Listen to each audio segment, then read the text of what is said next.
En el nombre del Padre, y del Hijo, y del Espíritu Santo. Amén. Ven Espíritu Santo, llena los corazones de tus fieles, y enciéndenos el fuego de tu amor.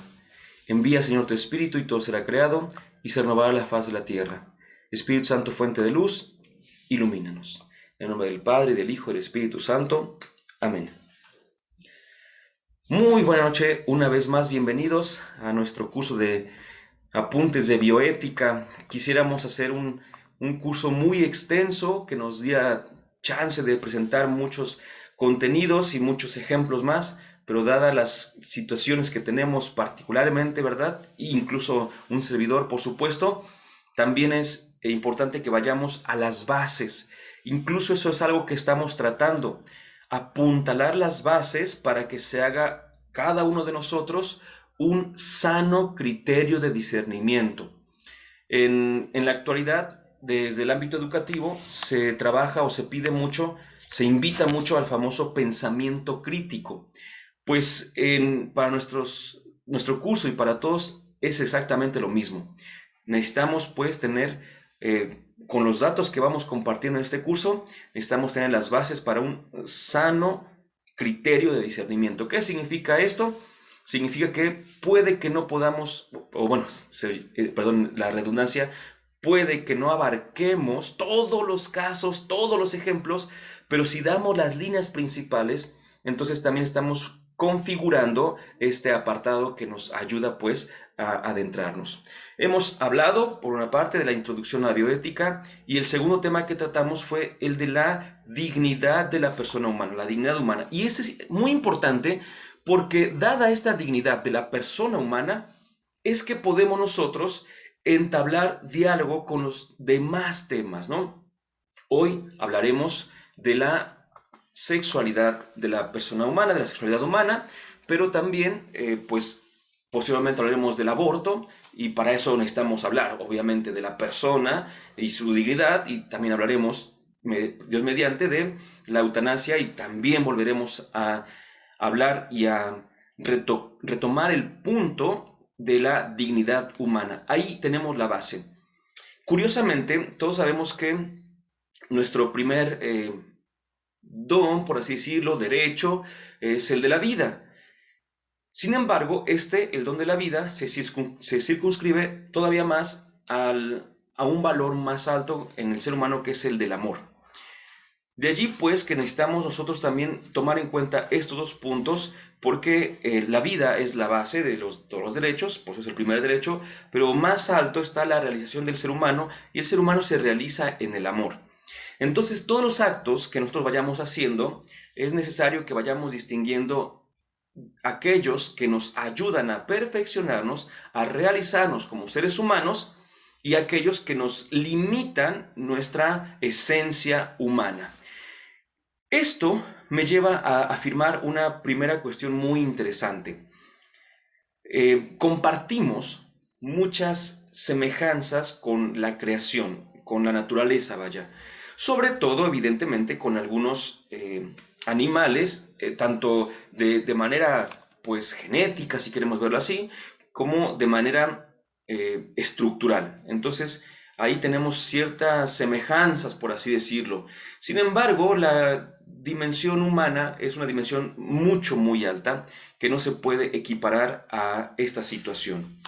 Cuando nosotros hablemos, por tanto, de la naturaleza humana, tenemos que aprender a distinguir. He escuchado gente que argumenta falazmente lo siguiente. Dice, por ejemplo, hay ciertas actividades del ser humano en el ámbito de la sexualidad, hay ciertas actividades que algunos le llaman contra natura. Así dicen falazmente algunos. Sigo, de hecho sigo. Dice, le llaman contra natura, pero si uno va a la naturaleza, puede ver que hay estos animales, hay tantas especies de animales que no practican, por ejemplo, que no son monógamas, para empezar, ¿no? Hay tantas especies de animales que además tienen ciertas acciones homosexuales. Hay ciertas especies de animales que además hacen tal y tal cosa. Y decían, así dicen falazmente, ¿qué es más antinatural? ¿Qué es más contra natura? Lo que se propone desde una perspectiva de, por ejemplo, de monogamia y de heterosexualidad, o aquello que estamos viendo en la naturaleza. ¿Qué es más antinatural? Momento, momento. Tenemos que ir por partes, porque lo primero que tenemos que decir es que cuando hablamos de que va contra la naturaleza, algún acto realizado por el ser humano, nos referimos a la naturaleza humana, no a la naturaleza en general.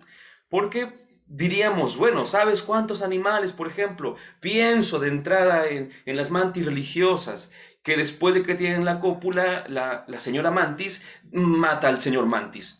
Ah, bueno, como está en la naturaleza, pues hay que hacerlo también. No, pues evidentemente no. Eso es parte de la naturaleza de los mantis, muy diferente a la naturaleza humana.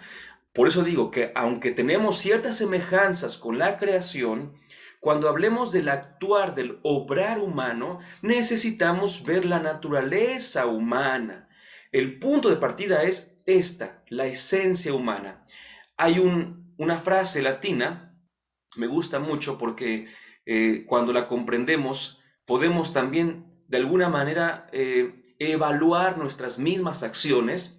Y esta frase dice, agere sequitur esse, y significa el actuar sigue al ser. Cuando uno conoce la esencia, entonces sabe cómo debe actuar, porque el actuar sigue al ser. Entonces, dicho esto, si nosotros conocemos el ser, la esencia del ser humano, podremos evaluar los actos que realiza este ser humano. Si yo me creo, y ahí vienen algunas indicaciones, ¿no? Si yo creo que no soy un ser humano, sino que soy otra cosa, entonces, estoy diciendo, es correcto que yo actúe según lo que creo que soy. Pero si yo entiendo que soy un ser humano, pues debo corresponder a esta realidad de ser un ser humano, ¿sí? Por eso es que cuando hablemos de la sexualidad humana, tenemos que plantear ciertas cosas, porque evidentemente, si nuestra constitución neta, exclusivamente física, tiene semejanzas con algunos otros seres de la creación. Pero eso no significa que debamos únicamente basar la reflexión de la sexualidad humana en esa situación netamente de la especie, perdón, del género, por así decirlo, del género de los mamíferos, por ejemplo, ¿no? Nosotros pertenecemos al género de los mamíferos, somos la especie humana, pero hay muchas otras especies que, aun siendo mamíferos, no son seres humanos.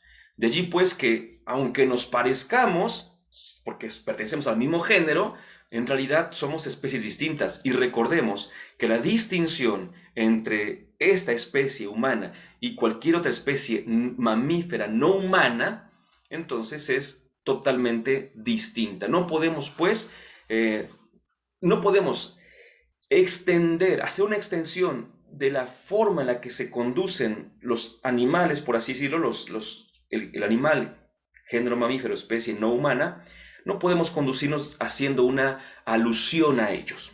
Sería degradarnos muchísimo, muchísimo, ¿no?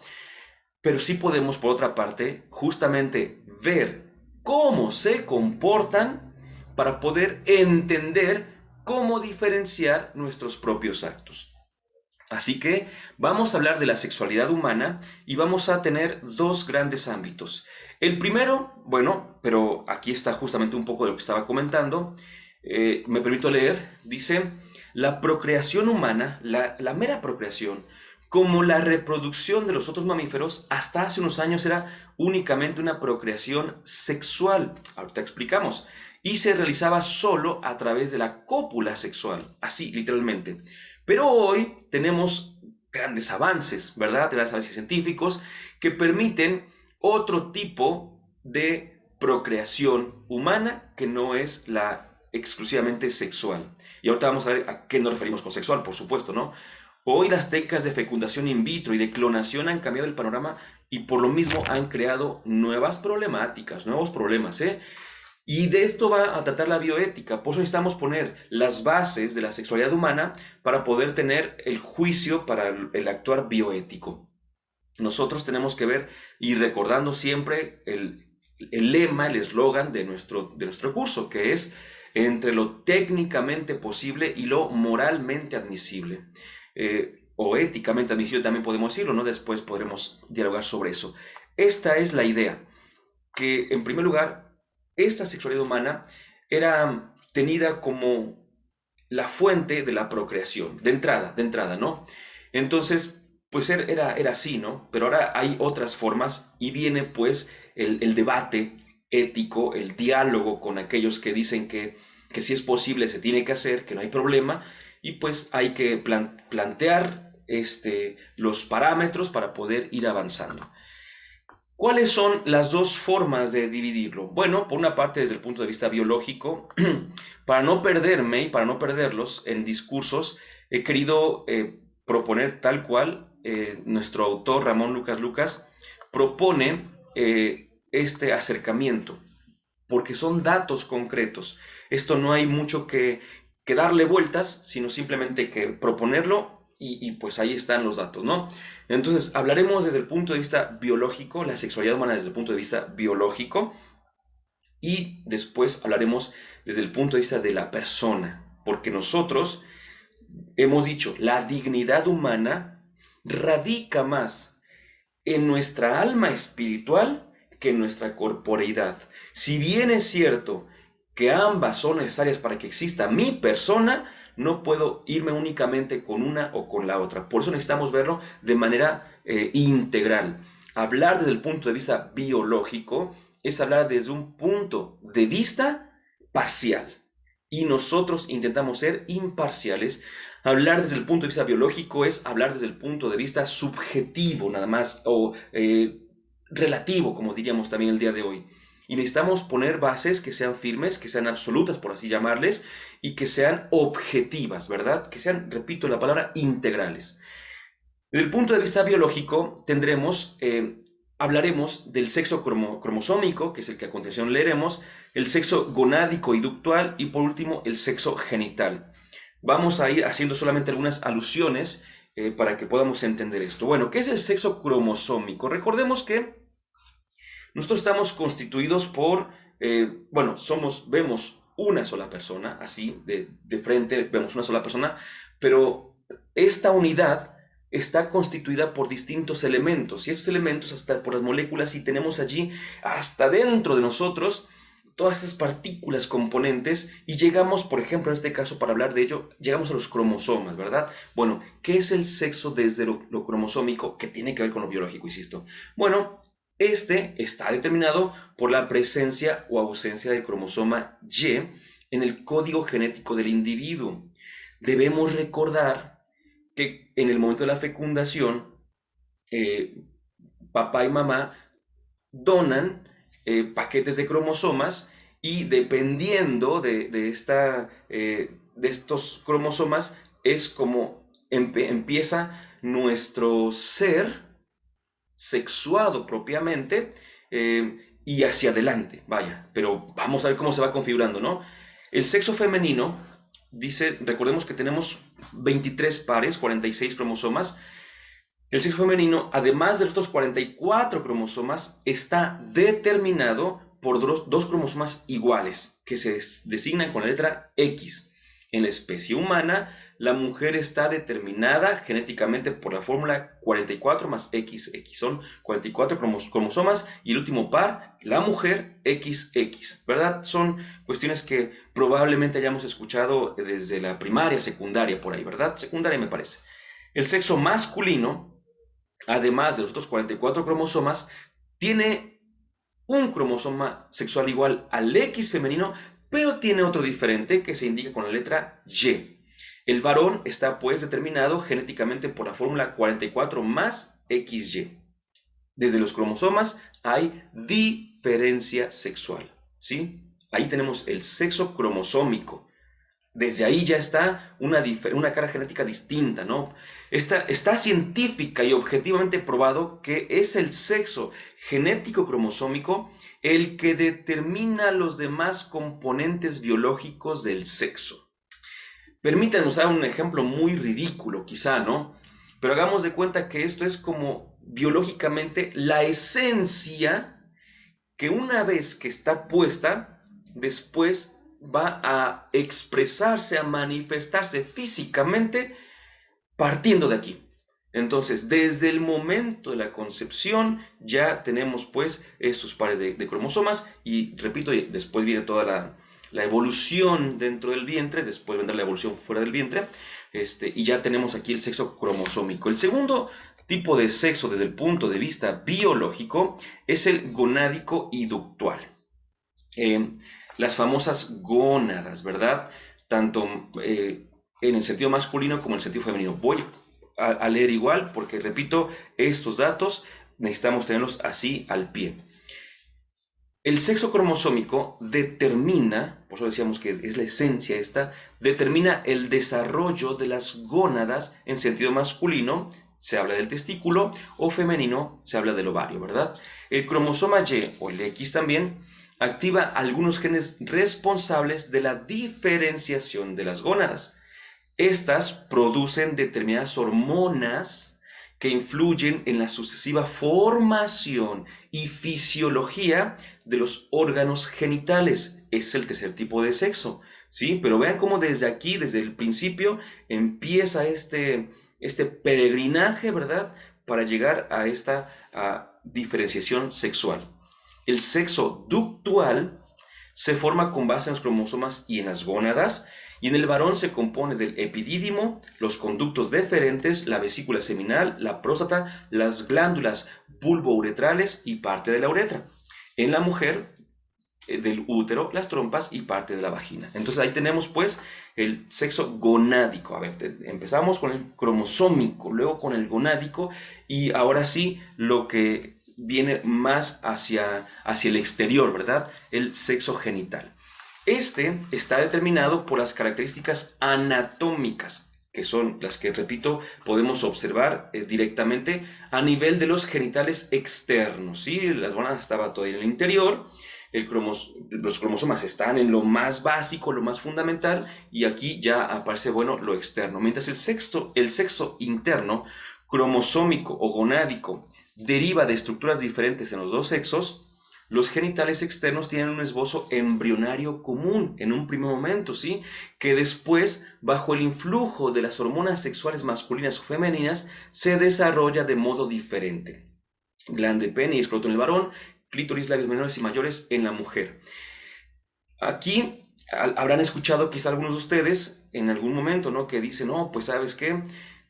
Hubo determinada situación médica o, bueno, física que hizo que esta persona que tiene cromosomas XX, por ejemplo, se va como diferenciando las gónadas, XX sería mujer, pero que hay cierta condición que hace que existan más hormonas masculinas, ¿no? Y entonces, a veces esto hace que la configuración externa, pues, llegue desde lo mínimo, por así decirlo, que puede hacer una diferencia entre hombre y mujer, hasta momentos en los cuales se llega a hablar de, por ejemplo, de personas andróginas, ¿no? Que significa, bueno, pues que tienen como en mucha confusión esta identidad sexual genital, ¿sí? Así lo digo de momento. Ahorita que abordemos la cuestión filosófica podremos retomar este punto porque nos va a ayudar a entender justamente. Entonces, desde el punto de vista biológico, pues tenemos esta primera distinción entre el sexo cromosómico, el sexo gonádico o ductual y el sexo genital. Ahí está. Esos son los datos. Y no hay más datos que digan, bueno, pero por aquí tenemos algo más y por acá está otra cosa. Esto es. Como bien sabemos, en la actualidad, y es un punto que hay que tocar en algún momento, por supuesto, en la actualidad se llega a hablar de que la diferenciación entre hombre y mujer no compete únicamente a la cuestión biológica, sino que son estructuras culturales. Y por tanto, se dice en la actualidad así, que, bueno, no todos por supuesto, pero sabemos que son voces, incluso son pocas voces, pero son voces escandalosas, claro.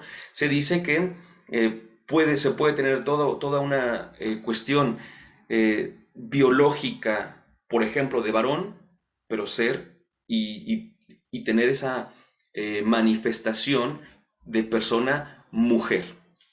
Ojo, por eso mencioné un poquito esto de que se producen a veces distintas cantidades de hormonas y entonces puede ser que haya ciertos rasgos que pertenecen a varones biológicamente hablando, que los tienen las mujeres, o rasgos que pertenecen a las mujeres, pero que los tienen ciertos varones, ¿no? Pero eso es una cuestión, primero, no es lo ordinario, para empezar. De hecho, pues todos producimos ambas células, pero en los varones pues sabemos que se segregan más aquellas referidas a los mismos y en las mujeres lo propio. Por tanto, esto que se dice actualmente no tiene sustento biológico. Repito, de hecho ya ni siquiera pueden basarse en eso quienes lo sostienen, porque saben que no hay esa como posibilidad muy amplia de decir, pues sabes qué, es que no solamente son dos distintos formas de expresión sexual, sino que son muchísimas más. No, biológicamente estamos allí. Y si vamos a hablar de la cultura, entonces tenemos que cambiar la página, porque ya la cultura no le compete únicamente a lo biológico, sino a una reflexión y una vivencia. Y cuando se habla de cultura, pues a veces también para ciertas afirmaciones conviene hablar de cultura. ¿Por qué? Porque las culturas son modificables, ¿verdad? Nuestra misma cultura en la que nosotros estamos viviendo, pues ha ido cambiando con el paso del tiempo, ha ido aceptando cuestiones que son un poquito más eh, contrarias a lo que siempre se dijo, ¿no? Y algunas, vaya, bendito Dios, algunas era necesario que fueran cambiadas, por supuesto, ¿no? Pero hay otras que no lo son. Y aquí viene algo muy importante. Cuando hablamos de bioética, tenemos que retomar una cuestión muy interesante. Me permito avanzar como decíamos, en la página para poder entrar a estos últimos puntos. Y pues me permito decir lo siguiente, cuando hablamos de bioética, al hablar de ética misma más bien, ¿no? Y ya después la aplicamos a la bioética.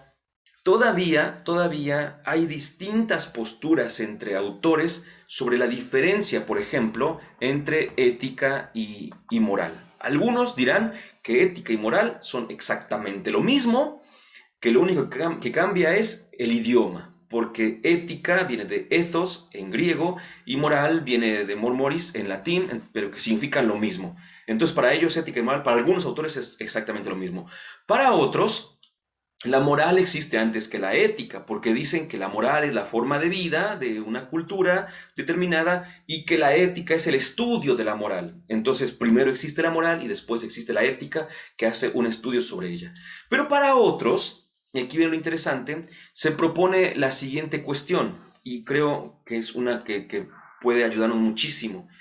Eh, la ética es como antecesora de la moral. ¿En qué sentido? La ética misma es aplicable y tiene que ser aplicable a todos. Un actuar ético se aplica en cualquier cultura, pero ya cada cultura tiene sus propias formas de expresar esta ética, que no siempre van a coincidir con la ética universal, pero que esta le llamamos moral justamente, ¿no? Por eso decimos lo que en una cultura es moral, en otra puede ser inmoral. Entonces está como que, repito, a la base la ética y lo que nosotros tenemos que buscar es el buen actuar ético, es decir, ir un poquito más atrás de la expresión cultural y buscar la raíz de ese actuar. Buscando la raíz podremos entonces decir, entendemos ahora la ética no solamente como, por así decirlo, un conjunto de leyes, que a veces también así se ha manejado, ¿no? Es que la ética, dicen algunos, sobre todo los jóvenes, lo digo porque los conozco, pero también muchos adultos me parece que decimos lo mismo, no, es que no me gusta que me digan cómo tengo que actuar, qué tengo que hacer, y entonces las leyes de la ética pues no me llaman la atención. Bueno, a ver, sí, la ética tiene una circunscripción normativa, eso es definitivo, pero las normas o reglas tienen a la vez lo que llamamos un espíritu, no el Espíritu Santo, no el alma espiritual, no, no, sino lo que las hace, de dónde surge, ¿no? Entonces, así se dice el espíritu de las leyes, es decir, el por qué, ¿verdad? Tenemos esta ley, ¿por qué la tenemos? Y cuando yo entiendo el espíritu de las leyes, a veces puedo ir más allá de la ley y vivir éticamente bien. Aunque alguien diga es que eso es inmoral, eso no se tiene que hacer, pero yo entiendo el espíritu de la ley. Y permítame poner un ejemplo que, pues, en cuanto creyentes, para los que somos creyentes, pues es bastante claro, es Jesucristo.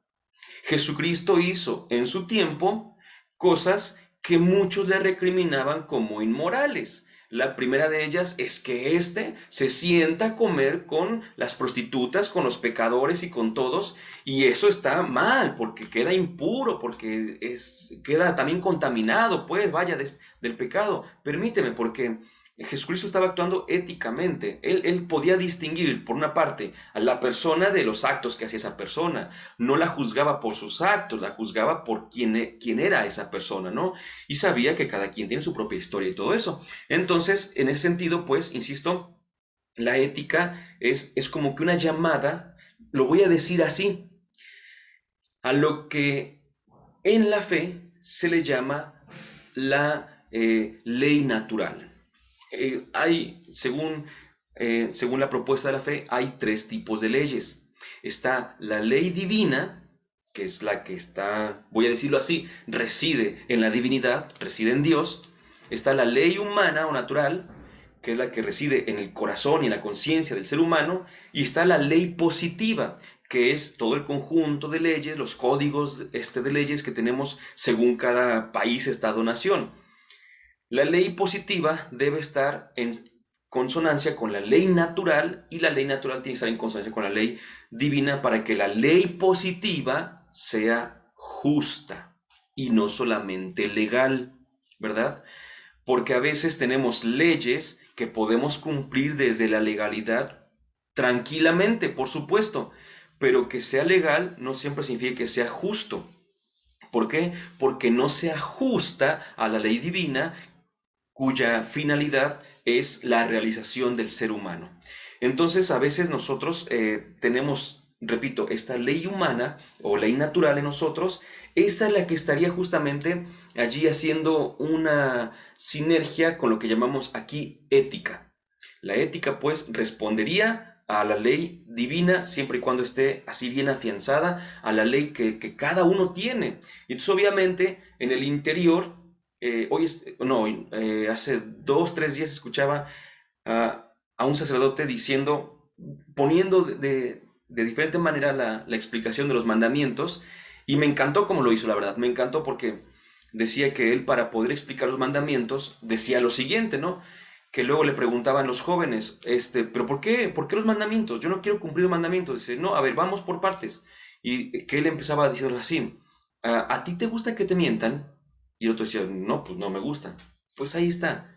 ¿A ti te gusta que te roben? No, no me gusta que me roben, ¿no? Entonces dice, ahí está, los mandamientos, de hecho tú ya los traes, ¿no?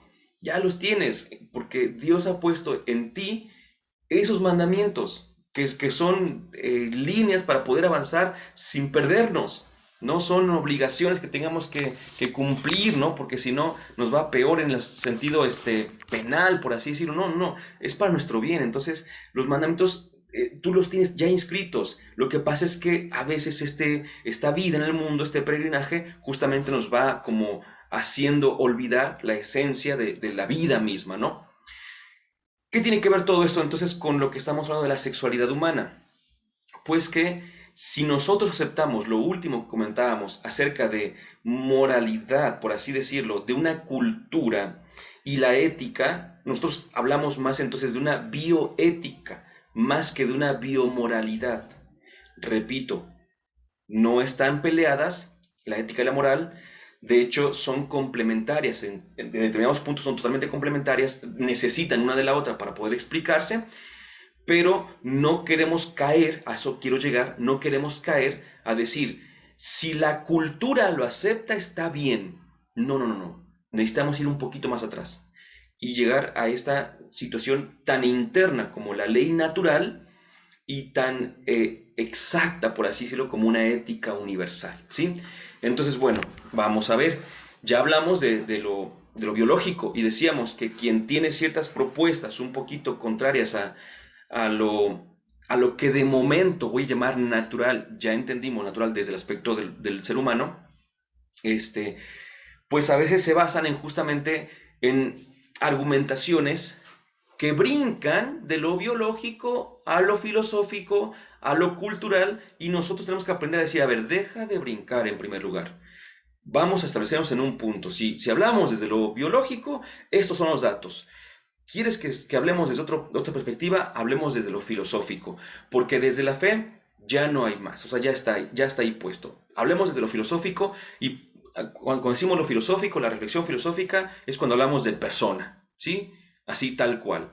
Eh, pues ustedes saben que, por ejemplo, se dice, ¿no?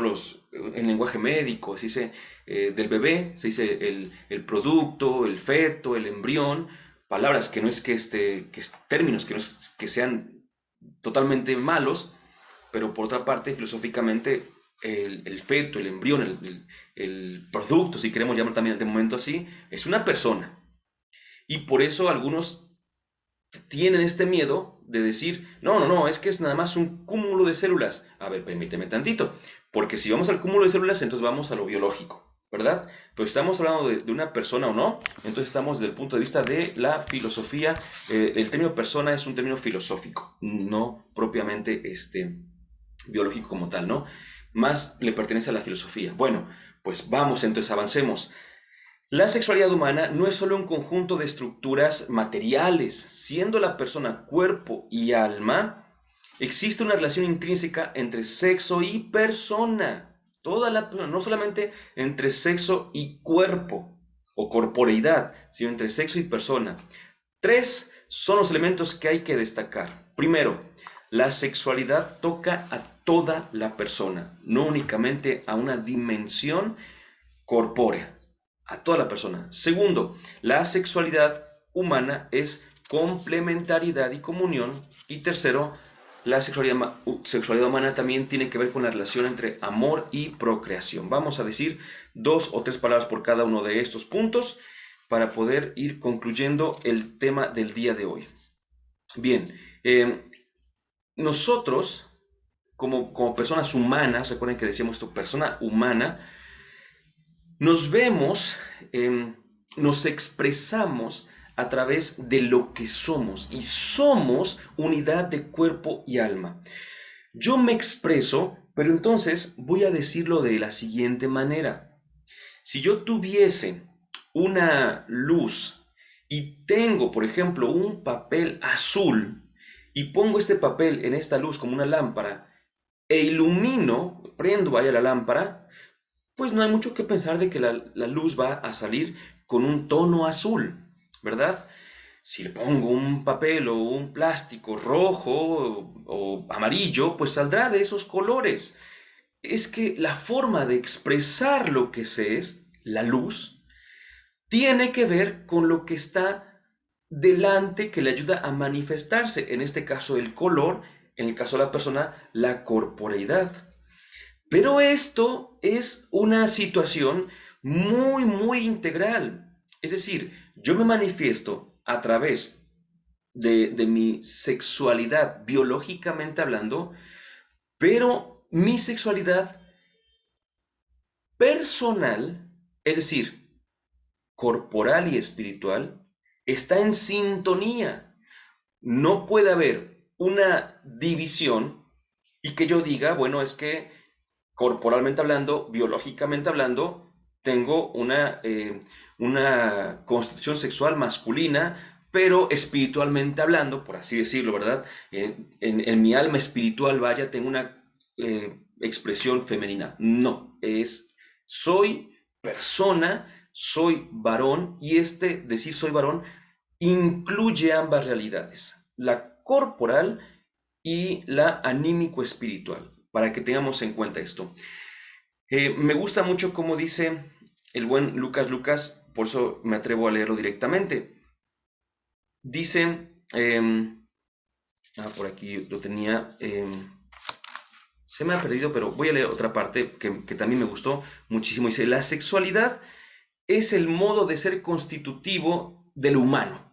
La sexualidad, todo el ser humano, no es un ejercicio temporal de determinadas funciones, entiéndase, funciones biológico-genitales incluso, ¿no? La sexualidad no es entonces un ejercicio temporal, sino que es el modo de ser constitutivo de lo humano. Por eso es importante que nosotros nos demos cuenta de que no es la sexualidad únicamente una cuestión biológica, sino una cuestión, repito, integral. Por eso es que tenemos que afirmar, pues, que la sexualidad toca a toda la persona, no únicamente a una dimensión de la misma. Cito mucho esta película cuando tratamos este tema, quizá alguno de ustedes la vio, la película Una propuesta indecorosa o propuesta indecente según otras traducciones, ¿no? En donde un multimillonario pues ve a una joven que está bastante, le es bastante atractiva, vaya, y está casada la joven y le hace una propuesta justamente indecorosa y le dice que si pasa la noche con él, pues le da $1.000.000. Se enoja la joven, se lo cuenta a su esposo, el esposo se enoja, casi quieren golpear al multimillonario, pero de repente, pues dicen, híjole, pero fíjate que con $1.000.000 podríamos hacer tantas cosas, ¿no? Y empiezan a maquinar en su mente y dicen, bueno, y aparte una noche, y sería nada más anoche, no pasa nada, y llegan a un acuerdo los esposos de decir, pues voy a pasar, dice el esposo, la noche con él, el otro día no volveremos a hablar jamás del asunto y tendremos aquí nuestro $1.000.000. Y entonces hay una afirmación que hace más adelante, porque, repito, hicieron ese trato, pero pues les carcome, ¿no? Les carcome el conocer lo que ha pasado, les carcome mucho. Y hay un momento en el que ella dice lo siguiente, dice, sí, dice, pues obviamente estuvimos juntos, tuvimos intimidad, por así decirlo, ¿no? Y dice lo siguiente, pero solamente fue mi cuerpo, no mi interior, no mi corazón, no mi mente, no mi alma, ¿no? Solamente fue mi cuerpo. Eso es imposible. Eso es imposible, muchachos. Tenemos que entender que, decíamos aquí, ¿no? El ejercicio temporal, es decir, un acto que implique nuestra sexualidad, si bien es cierto que dijimos un acto no agota toda la sexualidad, sí la incluye. ¿Sí? Sí la incluye. Entonces, y la sexualidad incluye o implica a toda la persona, entonces no se puede distinguir esta situación, ¿no? Tenemos que aprender que no es únicamente el acto íntimo genital, sino que es toda la persona. Así que no nos confundamos, ¿verdad? No nos confundamos. Eh, Se refiere pues tanto al nivel físico como al psíquico como al espiritual. Así tenemos.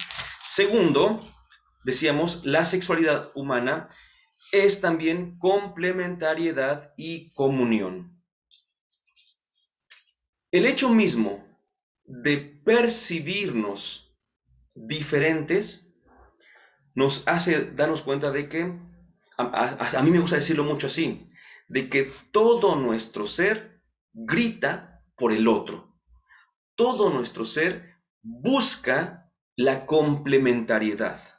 Desde lo físico nos damos cuenta de que somos diferentes pero complementarios, hasta lo afectivo, lo psicológico, vaya, nos damos cuenta de que, pues como se suele decir, ¿no? Realmente podemos formar una comunidad a través de la sexualidad de la persona. Ya dijimos que toca a toda la persona. En este caso, nos damos cuenta de que somos complementarios física, afectiva, espiritualmente, y de que entramos en comunión. No hay sexualidad cerrada en sí misma. No la hay. Porque la sexualidad es siempre algo distinto de sí misma. Implica todo. No es, pues, actualmente veo por ahí algunos, eh, ¿cómo llamarles? No, porque no son juguetes propiamente, sino son artefactos. Vaya, por ejemplo, he visto uno que dejan que una pelotita de un lado y por gravedad obviamente cae, pero cae sobre un, por así llamarle, columpio, es una base metálica que da una vuelta, cae y con el impulso que lleva vuelve a caer donde empezó todo. Y entonces ahí se puede estar la canica todo el tiempo, ¿no? Ahí está, ahí está, ahí está. Es decir, así se dice, es autorreferencial. Cuando se refiere a algo, es porque se está refiriendo a sí misma. Esa sería una sexualidad egoísta, por supuesto, pero nuestra sexualidad como persona, ya dijimos, cuando decimos sexualidad es la persona, no se refiere únicamente a sí misma, sino que se refiere a los otros, al otro y a los otros. Cuando digo el otro es con mayúscula, es Dios, pero para el efecto práctico de nosotros se refiere también a los otros, es decir, los que son como nosotros. Y por último, la sexualidad tiene que ver con la relación entre amor y procreación. Este quizá es uno de los puntos que nos puede como conflictuar un poquito más. ¿En qué sentido? En el que se llega a decir, entonces, por ejemplo, una relación íntima es únicamente buscando procrear. La respuesta es que sí, la respuesta es que sí, ¿no? Pero tendremos que entenderlo, por supuesto, ¿no? A ver, vamos por partes. Leo por aquí también un poquito. La unión sexual es un acto que implica a dos personas, ¿sí? La unión sexual no es un acto que implique la dimensión biológica y punto, no, no, no. Implica a dos personas y pone las premisas para la llamada a la existencia de una nueva vida humana. Me encantó, sobre todo porque comparto las clases de lógica en la Facultad de Filosofía. Me encantó verlo de esa manera, ¿no? Premisas, llamarle premisas. Porque en la argumentación se dice premisa, primera premisa, segunda premisa, conclusión, ¿no? Entonces aquí la primera premisa es o el papá o la mamá, la segunda premisa es o la mamá o el papá, la conclusión es el hijo, la vida nueva, ¿no? Entonces somos premisas. Eso verlo así, a mí me maravilló. Ojalá que pueda transmitir un poquito de eso que me ha asombrado, porque ver así al ser humano con esos nombres, ¿no? Premisas para poder llamar a la existencia a una vida nueva. Por eso procrear es una realidad mucho más profunda, primero, que una consecuencia del género al que pertenecemos, de animales mamíferos, ¿no? No, no, no, procrear no es solamente cuestión de biología, por así decirlo, ¿no? Sino que procrear, al estar hablando de personas y las personas están abiertas al otro y están en comunión con el otro, se crea, se materializa esa comunión de la que se hablaba anteriormente. Por eso decía, no se puede, para empezar, solamente decir o hacer alusión a que cuando se tiene intimidad es únicamente la corporeidad. No, se afecta la persona completa, afecta en cualquier sentido, por supuesto, ¿no? Se afecta a la persona. Y esto mismo hace que la persona que tiene esa potencialidad de dar vida nueva, entonces hace posible justamente la procreación. El hecho de que entonces, lo voy a poner con estas palabras, el hecho de que el hombre y la mujer tengan los requisitos mínimos para crear una vida nueva y decidan libremente estar juntos, ya implica lo que en filosofía es la actualización de la potencia, es decir, que aquello que se puede se alcance. se dé. Por eso es algo ahí sí totalmente natural, ¿no? Me permito hacer un ejemplo justamente con los animalitos, pero no comparándonos con ellos en distintos aspectos, sino únicamente en el siguiente. Permítame, por favor, hacer este ejemplo. A mí me gustan mucho los peces y sobre todo los peces beta, porque hay una cantidad increíble de diversidad en los peces beta. Y es constante que los nuevos en el ámbito, en el pasatiempo o en hobby, como le dicen algunos, ¿verdad? En el pasatiempo de los peces beta, de repente en los grupos de WhatsApp, en los grupos de Facebook, escriben alarmados, dicen, ayuda, ayuda, dicen, mis peces acaban de aparearse y de poner sus huevecillos, porque son a través de huevecitos, ¿no?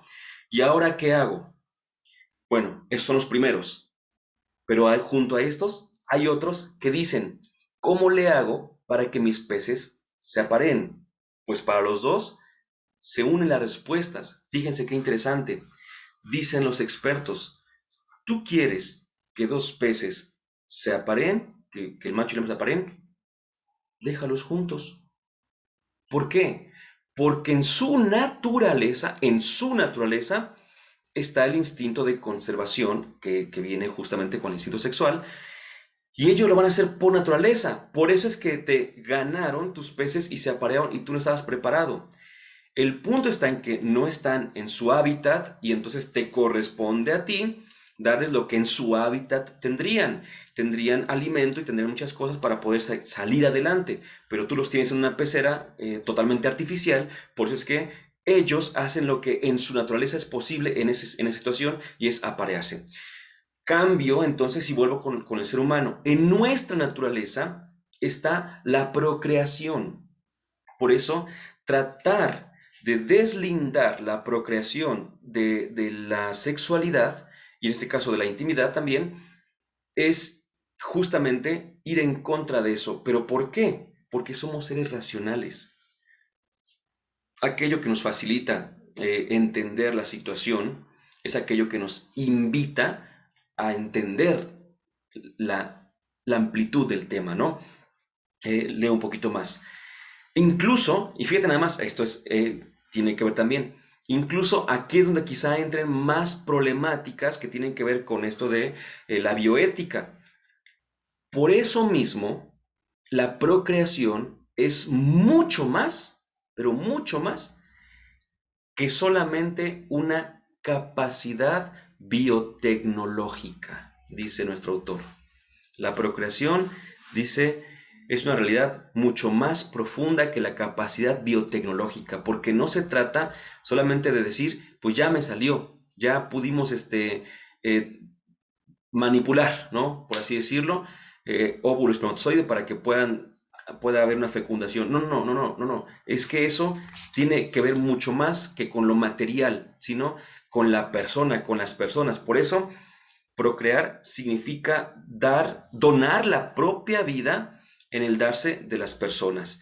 De ahí pues que esta situación de la sexualidad humana incluye la procreación, pero, y termino con lo que empezábamos, pero también el amor.